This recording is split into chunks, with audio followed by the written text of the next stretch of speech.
Salut tout le monde, on se plonge direct dans le drame du soir au Bernabéu. Imaginez la scène, le Real Madrid, ce géant du foot, qui se fait piétiner à domicile par Retafe, un club qui joue les troubles fêtes. Non, attendez, on est face à eux, pas d'imagination ici, juste les faits crus et durs. Ce lundi soir, les Merengues ont pris une claque monumentale, une défaite qui les enfonce un peu plus dans le doute.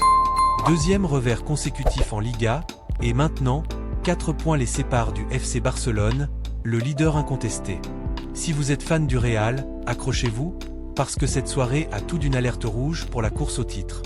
On décortique tout ça ensemble, avec les détails du match, les réactions à chaud et ce que ça implique pour la suite. Prêt ? Allons-y. D'abord, mettons le contexte en place s'entraîner. 3 jours seulement après que le Barça ait écrasé Villarreal 3-1 grâce à un triplé phénoménal de Lamine Yamal, le Real Madrid se retrouvait dos au mur. Avec un potentiel retard de 4 points au classement, un calendrier qui s'emballe et une infirmerie qui déborde, les Madrilènes n'avaient plus une once de marge d'erreur. Et pourtant, ils ont craqué. Privé de Kylian Mbappé, out pour une blessure au genou, l'équipe s'est présentée avec un line-up remanié, presque désespéré. Le coach Alvaro Arbeloa a même lancé le jeune Thiago Pitarch, 18 ans à peine, pour booster l'attaque.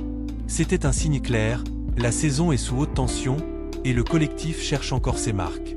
Les Merengues voulaient des certitudes, mais ils ont récolté du chaos. Retafe, de son côté, a joué le rôle parfait du poison. Ils ont débarqué avec un bloc compact, des duels physiques à tous les étages et une gestion du rythme chirurgical. Leur but ? Rendre le match aussi inconfortable que possible pour les locaux, et ça a marché à la perfection. Le Real a confisqué le ballon, 77% de possession à la fin, 18 tirs, 673 passes tentées, mais sans le faire vivre. C'était stérile, prévisible, trop dépendant des éclairs de génie de Vinicius. Peu à peu, cette domination s'est transformée en une possession vide, qui a boosté la confiance de Retafe.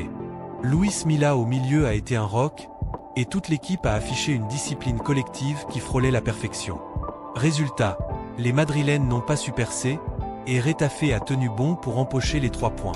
Arbeloa, en conférence de presse, a essayé de positiver, mais on sentait la frustration. Il a dit « Je pense que nous avons eu des occasions plus nettes que Retafe. On aurait évidemment pu mieux faire, mais nous avons eu des occasions plus franches. L'occasion de Vinicius en première mi-temps, celle d'Antonio, celle de Rodrigo. Je pense qu'on méritait au moins un but. Retafe a très bien joué, ils n'ont rien fait d'inattendu. C'est vrai, il y a eu des moments chauds, comme cette frappe de Vinicius qui a frôlé le cadre, ou Rodrigo qui a buté sur le gardien. Mais globalement, le Real a manqué de mordant, d'agressivité. Ils ont dominé territorialement, mais sans créer le danger constant qui fait plier les défenses regroupées. Et au final, cette défaite fait mal au classement. 2 revers d'affilée après celui à Pamplune installent une dynamique inquiétante pile au moment où la saison entre dans son sprint final. 4 points de retard sur le Barça, c'est pas insurmontable sur le papier, mais psychologiquement, c'est un coup dur. Chaque faux pas pèse double maintenant. Mais Arbeloa n'est pas du genre à baisser les bras. En conf de presse, il a été clair et combatif. Non, ce n'est pas fini, il reste 36 points et nous n'avons d'autre objectif que de nous battre pour ces 36 points. Personne ne va baisser les bras. 4 points, c'est un écart que nous pensons pouvoir combler. Ici, c'est le Real Madrid et personne ne renoncera. Il nous reste 36 points à prendre, et l'objectif est de les obtenir tous. Je sais qu'après aujourd'hui, la situation semble désespérée, mais personne ici ne laisse filer la Liga, personne ne laisse rien passer.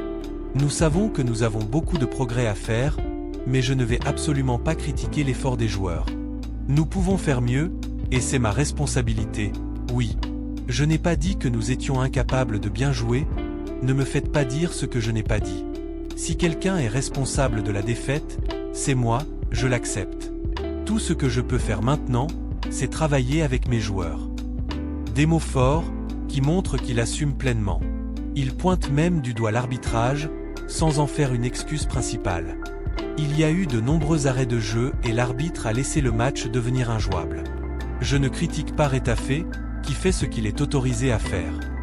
Et il a raison, le match a été haché, avec des fautes et des simulations qui ont cassé le rythme. L'expulsion de Franco Mastantuono en fin de partie a ajouté à la frustration. D'ailleurs, un détail qui frappe, aucun joueur du Real n'a parlé en zone mixte aux médias espagnols. C'est rare, et ça en dit long sur l'ambiance dans le vestiaire. Tout le monde rumine, et pour cause. Sans Mbappé, l'équipe a perdu 43% de ses matchs officiels cette saison, 3 sur 7. Ça souligne une dépendance énorme à certaines stars. Vinicius a été le moteur, mais tout le monde s'y accroche trop, au détriment d'un jeu plus équilibré. Arbeloa l'admet, nous aurions dû être plus agressifs en première ligne défensive, impliquer davantage de joueurs en défense et multiplier les appels de balles.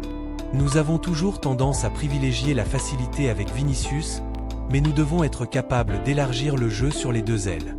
Nous avons beaucoup discuté de la difficulté d'attaquer des blocs défensifs regroupés. Il y a une grande marge de progression. Maintenant, zoomons sur ce que ça change pour la Liga. Le Barça, avec sa démonstration contre Villarreal et ce triplé de Yamal, plane au-dessus. Ils ont l'élan, la forme, et maintenant cet écart de 4 points. Pour le Real, c'est l'heure de vérité. Le calendrier est serré, avec des matchs clés à venir, et l'infirmerie qui ne désemplit pas. Mbappé absent, c'est un vide offensif énorme. Pitarch, le jeune, a montré du potentiel, mais il ne peut pas porter l'équipe seul. Le collectif doit se réveiller, trouver de nouvelles solutions. Arbeloa parle de progrès, de travail, et c'est bien. Mais les résultats doivent suivre vite. Dans une Liga aussi compétitive, 2 défaites consécutives ne disqualifient pas un prétendant, mais elles fissurent son autorité. Les fans commencent à douter, les médias espagnols titrent sur la crise, et la pression monte. Prenons un moment pour analyser le match en profondeur. En première mi-temps, le Real a poussé, avec Vinicius qui a créé le danger sur son aile gauche. Une accélération, un centre, mais rien de concret. Retafe, replié en 5-4-1, a absorbé la pression sans paniquer.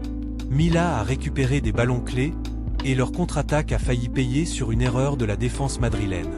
À la pause, 0-0, mais on sentait que le Real manquait de variété.